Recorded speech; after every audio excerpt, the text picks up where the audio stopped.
It's India's longest sea bridge and the 12th longest such bridge in the world. The historic Atal Setu is being inaugurated as we speak by Prime Minister Modi in Mumbai. It will not only be India's longest sea bridge, but also one of the strongest as it's been built with earthquake-resistant technology for the first time. The bridge connecting South Mumbai to Navi Mumbai and beyond will reduce the current 2-hour journey to just about 15 to 20 minutes, if you can believe that. Absolutely an engineering marvel. Take a look at everything you need to know about it, and then I'm taking you live to the bridge itself. India's longest sea bridge, the Mumbai Trans Harbour Link, is now operational. Prime Minister Narendra Modi inaugurated the Atal Setu, named after former Prime Minister Bihari Vajpayee, on Friday. The Atal Setu, connecting Navi Mumbai to South Mumbai, is an engineering marvel. 1.77 lakh metric tons of steel, over 5 lakh metric tons of cement went into making what is also the world's 12th longest sea bridge. The steel used in the bridge is equivalent to the weight of 500 Boeing planes, and it's 17 times the Eiffel Tower's weight. The 6-lane, 21.8-kilometer bridge cost around 18,000 crore rupees to make. Over 70,000 vehicles are expected to use the bridge every single day. The bridge originates at Sewri in South Mumbai and ends at Nhava Sheva in Uran in Raigad district, with an interchange in between. A 4.5-kilometer western expressway is also being built from Worli to Sewri to connect to the Atal Setu. The Atal Setu will reduce travel time between Mumbai and Navi Mumbai from about 61 minutes now to just 16 minutes. The project will give tourism in places like Panvel, Alibag, Pune and Goa a big boost. The bridge will improve connectivity between South Mumbai and the newly built Navi Mumbai International Airport. Finally, it does boost access to the Jawaharlal Nehru port. The maximum speed limit for four-wheelers on the bridge is fixed at 100 kilometers per hour by the Mumbai police. Motorcycles, auto rickshaws and tractors will not be permitted on the bridge. Bureau Report, India Today. Well, it's been a day full of images centered around the Prime Minister ahead of the grand Pran Pratishtha ceremony at the Ram Mandir in Ayodhya on January the 22nd. The Prime Minister, as we just showed you, is in Mumbai to inaugurate a whole host of infrastructure projects. The Prime Minister today began an 11-day fasting ritual. 11 days starting today. He visited the Kalaram Mandir situated on the banks of the Godavari River in Nashik, Maharashtra today and offered prayers. The Prime Minister also took part in a Swachhata Abhiyan ritual at the Kalaram Temple in Nashik. The Prime Minister mopped the temple premises in the city, sending a strong message of cleanliness nationwide. The Prime Minister also offered prayers at the Kalaram Temple and listened to the verses of the Bhavarta Ramayana written in Marathi by Sant Eknath. The present temple is believed to have been built in 1700 after it was destroyed by the Mughals. It is believed that Lord Ram killed 14,000 demons in a minute and a half, and therefore the temple is called Kalaram, as he came as Kal or death for demons. Here's that full video.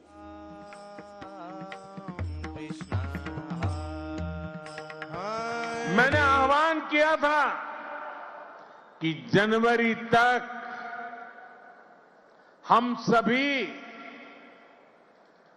22 जनवरी तक हम सभी देश के तीर्थ स्थानों की, मंदिरों की साफ सफाई करें, स्वच्छता का अभियान चलाएं। आज मुझे कालाराम मंदिर में दर्शन करने का, मंदिर परिसर में सफाई करने का सौभाग्य मिला है।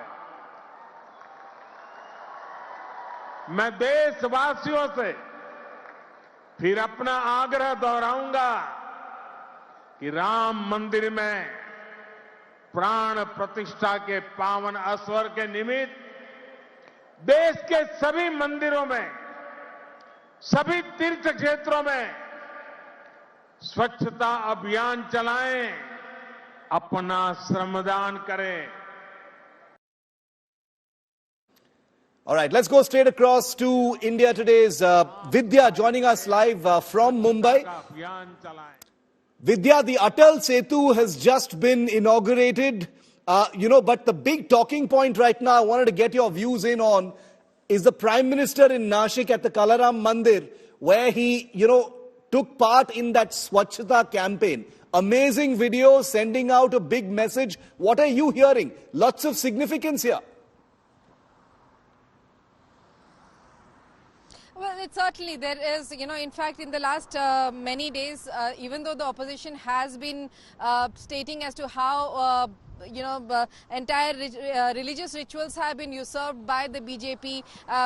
It's not just with regards to Ram Temple, but many others as well. But certainly, almost at every juncture that we see, Prime Minister Narendra Modi does make it a point to visit a lot of religious structures, at a lot of religious points where he does offer a lot of prayers, and as he says, it's for the welfare of the country that he's been praying. But certainly, Shiv, at this juncture in Mumbai, there's a lot of excitement right now for the Mumbai Trans Harbour Link, which has been in the making for the last 2 decades, but it is only now that it has really come into reality.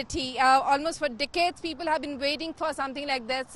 As you said, it's an engineering marvel in the middle of the sea, amongst an eco-sensitive zone where a lot of Siberian cranes. Where they have a habitat here.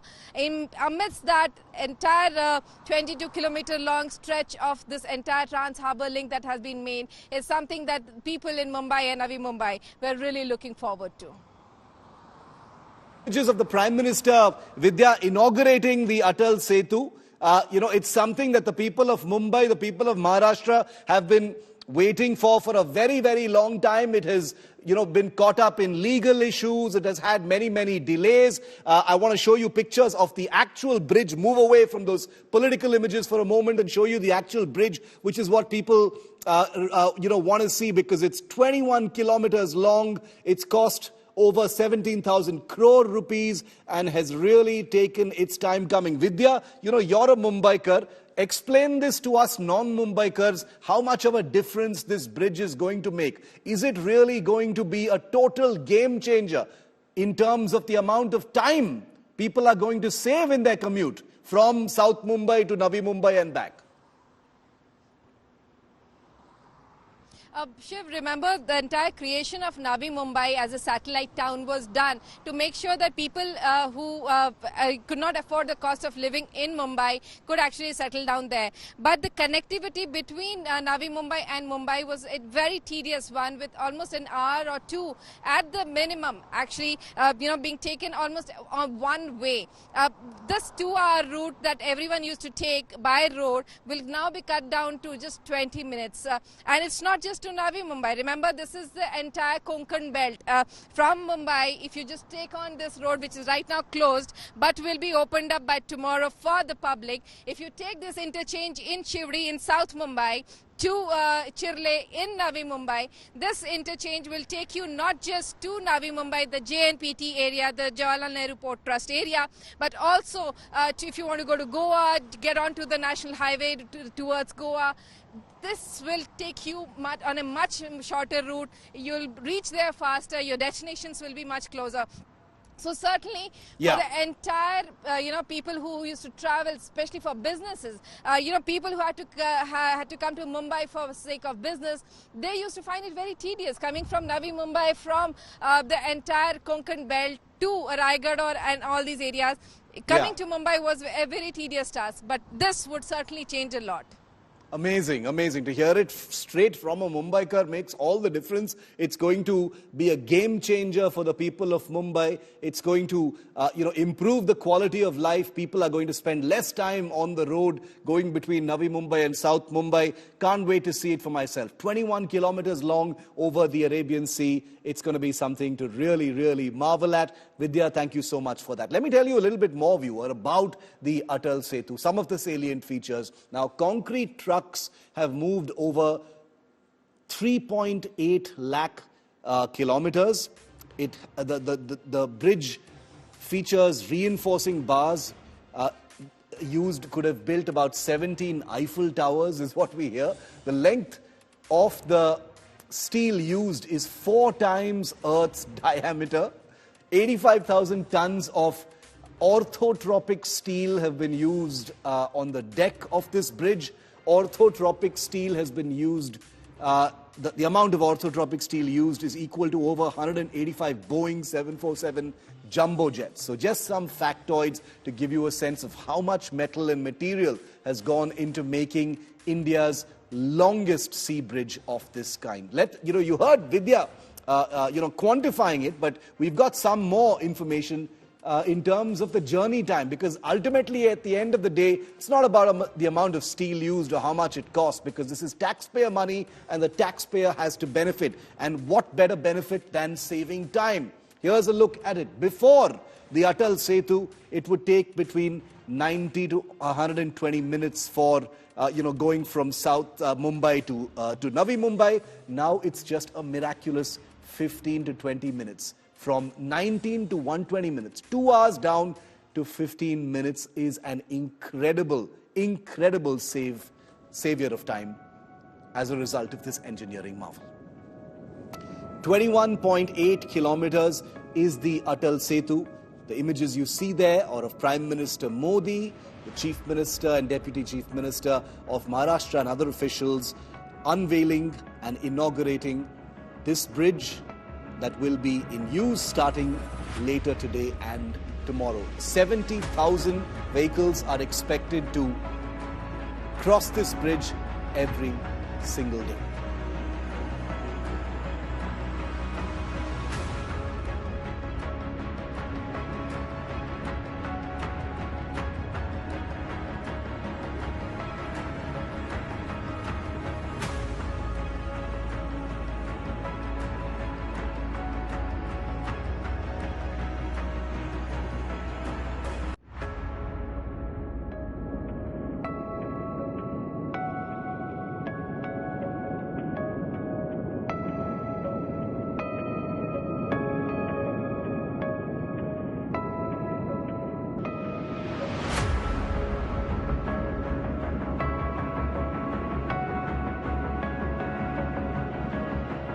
We will be speaking very shortly in Mumbai, and we'll take you straight live to the city as soon as the Prime Minister begins his big address.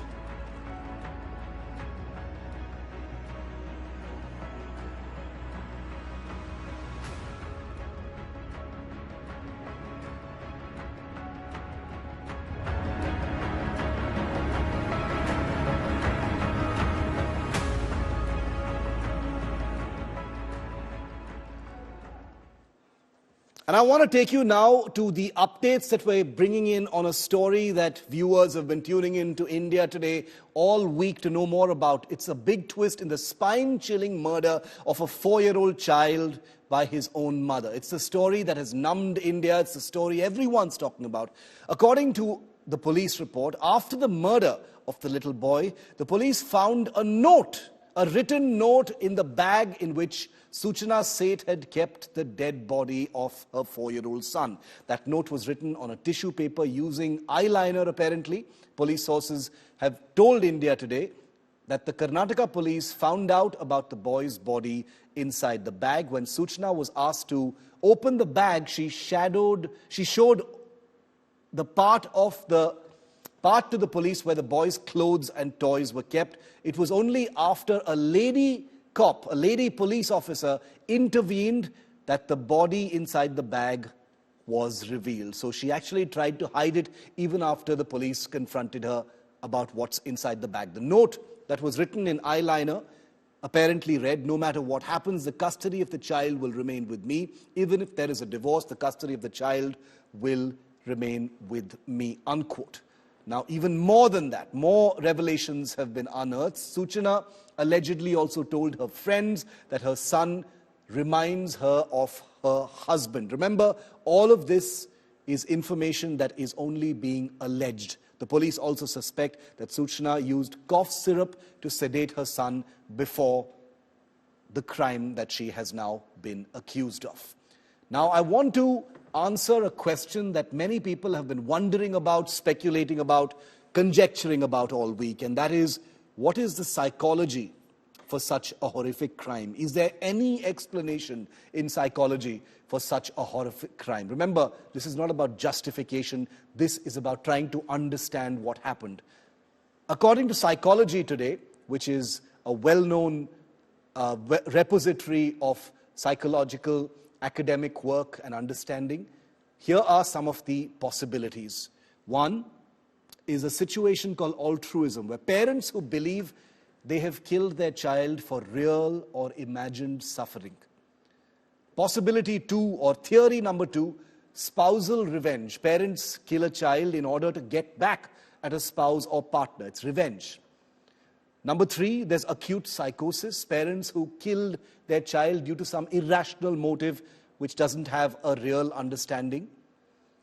Possibility number 4, unwanted child. Parents who look at their child as unexpected or a hindrance to the continuity of their life. Fatal maltreatment. Parents whose children died as an unintended consequence of neglect or domestic violence or sexual abuse or abuse of any kind.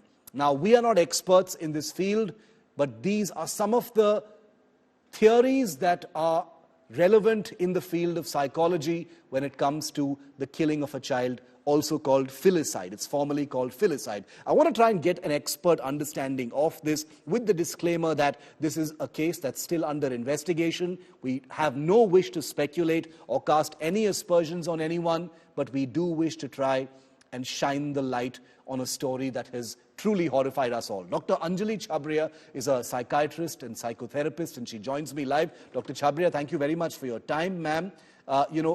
Every once in a while a story comes along that, that kind of gets under our skin. And this really is one of them. I've just read out some of the things that are available in the public domain that may or may not explain what could be the case here, ma'am. And I know as a professional, you would need much more time to try and understand the circumstances here. But off the cuff, what do you think, ma'am? What can you say about this case? So first of all, it's very unfortunate whatever has happened, and I think it throws light on many issues. Even a divorce, or maybe an unwanted child, or the pressures. When a divorce is taking place regarding custody. Why does custody become such a long drawn battle? Now, whatever the case, a parent, and I won't say a mother, I would like to keep it gender neutral. A parent killing a child, of course it is alleged, right? Now, all the theories that you've given, okay, of course, a long drawn interview of I don't know how many days, will take to reveal actually what was the motive here. First of all, whether it was her, who was actually killed, or whether she had just sedated the child, we do not have the proof. But just going by what you have discussed, what happens in long drawn divorces, where the child becomes, like a pawn, and people use the pawn to try and get whatever they want. Sometimes they actually forget about the child, and it's no longer, about the child, right? So what happens is there can be anger, there can be revenge, there can be altruism, But for someone to say whether was she psychotic at the time she did it, of course the act seems really an act of dissociation, because this is not an act that anybody does. And that's why we're all talking about it. Okay, but for someone to be psychotic, there has to be much more. The person has to be out of touch with reality. Yeah. Okay. So, if somebody is caught murdering their own child or murdering someone else, they will not be able to cover up the scene so nicely, so beautifully, and for so long. So a person with psychosis will have other features. Okay. For example, there was this case many, many years ago about Raman Raghav, the murderer who would actually, he would stay there at the place of crime. And, he would talk to himself. He would respond to hallucinations, and he would continue to, hit the person even after the person had died. Now, that was psychosis. So that needed treatment. But of course, here in this case, there is a body found. there is cough syrup found, there is a tissue paper on which something is written, there is, someone who is very, very intelligent. And then the person is also trying to find, she's not devastated by the loss of the child visibly. Yes. She's gone around doing her duty.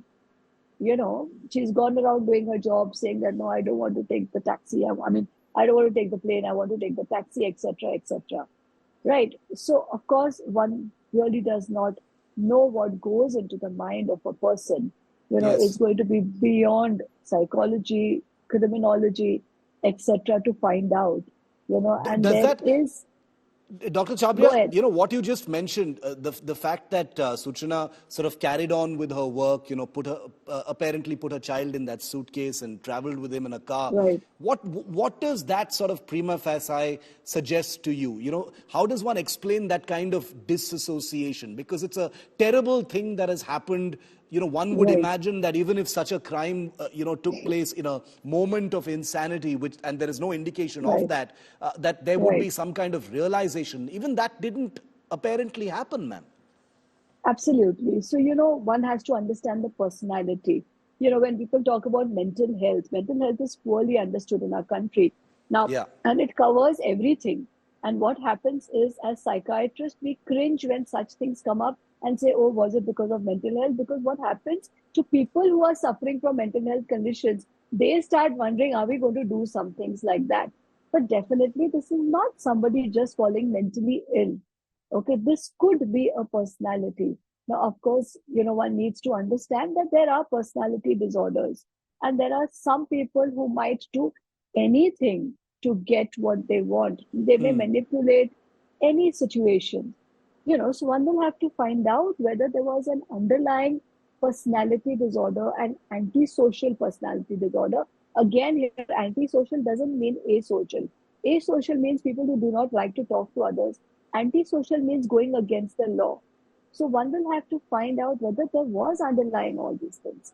Of Yeah. course, sometimes there are also substance abuse, which we do not know about, which may Very make true. people act really differently. So Dr. Chabria, one final question, and I do want to, this to not only be informative, but the fact that we've got so many viewers, millions across the country, who are tuning in and watching this story and consuming every aspect of it, which is why we're the only channel that's reporting it with all responsibility. I want to end by asking you, ma'am, Suchana, there was nothing extraordinary about her. She was a middle-class woman, working in a company, living in a colony, she had friends, active on social media, not a recluse, had a social life, a people like us kind of person. There were no obvious red flags of any kind, nothing awkward, nothing strange, nothing suspicious on the face of it. So I'm wondering, do we as a society need to sort of recalibrate how we're looking at people? Do we need to look for different kinds of red flags that people may have missed about Suchana? So see, first of all, what has happened is it has definitely also become a lonelier world. While Yeah. we all may be going around our jobs, doing everything. Okay, when people are under a lot of stress, okay, and for example, the stress of a whatever broken marriage, single child, and maybe sometimes also what happens is that the law in our country, especially where divorces are concerned, can really, make the best person into a beast, because it is frustrating. So maybe there were a lot of other factors that we do not know about, and we are only looking at the normal factors of her life, but loneliness and not having people to connect with, or not having people to even, talk to or help when you're going through something like this. Or I don't even know whether we as a society, are we becoming so egotistical or so self-involved that, I want something, I want everything, and I am going to get it. And I know how to get it. And that is the antisocial part of it. So there are lots of aspects, and the human brain is not really simple, and every human being is so different. So one will Yeah. really have to understand what led to this crime. And again, we are just alleging that she committed the crime. It could Absolutely. have been something else.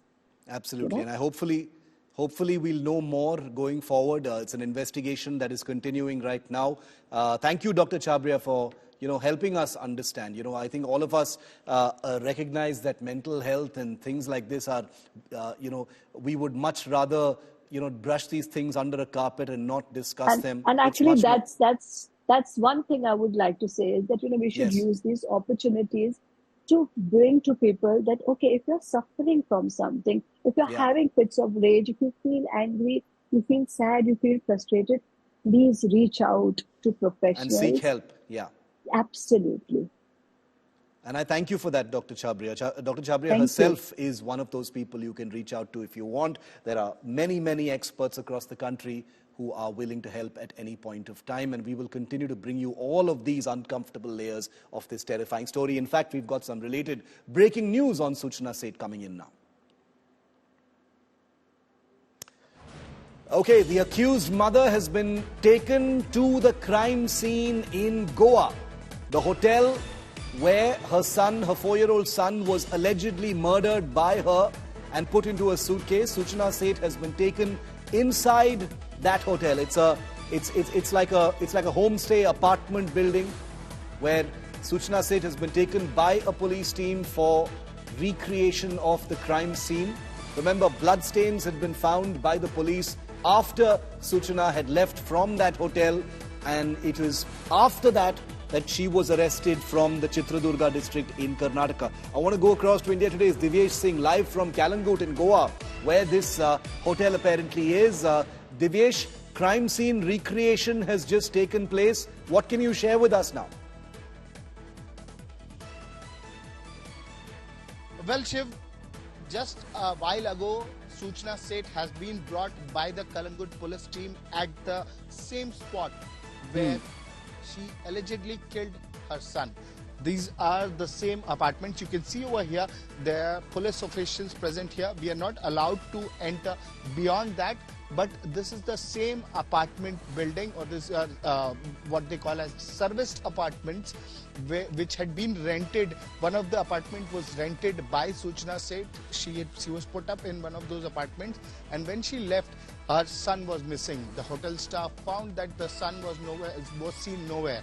And that's what raised alarm, and after which when they went inside the room for cleaning purpose, they found blood stains on a towel, and they informed the police control room, after which Kalangut police sprung into action, contacted the driver, and the murder case came to light when the driver took the vehicle to a police station in Chitradurga district of Karnataka. Well, now Suchana Seth has been brought to the apartment to recreate the crime scene. As we had earlier also reported that Suchana Seth is not cooperating with the investigation. She is not divulging any kind of details. In the past 3 days of custody that she spent in the Kalangut police station, in the Kalangut police lockup, she has not revealed any information regarding what was the motive, why did she kill the kid, what was the trigger, what had happened, what had gone wrong. She has not revealed any details, and that is why police are trying to gather more and more corroborative evidence to build their case against Suchana Seth. As of now, she's been brought here to recreate the crime scene. The senior IPS officer is also present here, along with the Kalangut police station investigation team. Okay, those images that Divyesh is bringing us live from the location where the murder took place in Goa will continue to roll here on India Today. But Divyesh also earlier spoke to a very important piece to this entire puzzle, and that is the driver of the taxi. The driver of the taxi in which Suchana travelled from Goa and was trying to get to Bengaluru with her son's body in a suitcase. His name is Rejon D'Souza, and he was key to Suchana finally being apprehended by the police in Karnataka's Chitradurga. Here's that exclusive first conversation with Rejon D'Souza. Hotel में पहुंचा, मैंने उनको call किया कि गाड़ी बाहर है करके, वो बोले कि मैं आ रही हूँ 2 मिनट में, और वो आ भी गई, 2 मिनट में आ गई, और गाड़ी के पास आके मुझे बोले कि प्लीज थोड़ा मेरा बैग लेके आओ जो रिसेप्शन के पास था। मैंने बोला ठीक है। जैसे मैं बैग लाने को गया तो बैग अनयूजुअली थोड़ा हैवी था, लेकिन क्या लेडीज है तो ऐसा कुछ डाउट नहीं होता है, तो फिर भी मैंने उनको आके पूछा कि मैडम क्या अल्कोहल है क्या इसमें, तो वो बोले कि नहीं, ये सिर्फ काम का है सामान। ठीक है बोला, और फिर हम लोग निकल गए, उनसे लोकेशन वगैरह लिया और हम लोग निकल गए। तो पूरे रास्ते पे तो वो साइलेंट ही थी, ऐसा कुछ उन्होंने कुछ बोला भी नहीं। फिर ऐसे 1 घंटे बाद उन्होंने बोला सिर्फ पानी लेना है उनको, तो उधर रोक दो। फिर शॉप पे रोका और हम लोग निकल गए। क्या सूचना सेठ किसी से फोन पर बात कर रही थी या फिर किसी से रास्ते के दौरान 11-12 घंटे वो आपकी गाड़ी में थी, किसी से फोन पर बात की उन्होंने किसी तरीके से, या आप लोगों से कोई कॉन्वर्सेशन? नहीं, उनको एक भी फोन नहीं आया। और हमसे भी, हम लोग 2 ड्राइवर थे क्योंकि अर्जेंट ड्रॉप था, इसलिए स्पेयर ड्राइवर था मेरे साथ। तो हम दोनों को उन्होंने मतलब कुछ मुंह ही नहीं खोला एंटायर वे। ऐसा ना उनका फोन बजा, ना उन्होंने किसी को कॉल किया, वो चुप ही थी द एंटायर वे।